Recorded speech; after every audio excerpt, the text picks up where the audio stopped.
ფოლკლორის ეროვნულ ცენტრში გამოფენილი ხელნაკეთი თოჯინების დასათვალიერებლად საგამოფენო დარბაზს მზრუნველობამოკლებული ბავშვები ეწვივნენ. ნამუშევრების ავტორებმა სტუმრებს თოჯინების დამზადების პროცესი გააცნეს და საშუალება მისცეს საკუთარი ხელით სასურველი ნაკეთობები შეექმნათ.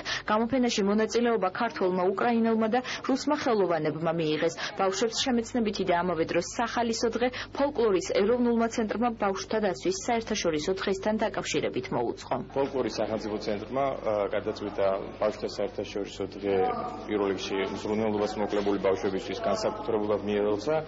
შეადგინა სპეციალური პროგრამა, ეს არის გამოფენა, რომელიც უკვე მესამეჯერ იმართება ამ ცენტრში.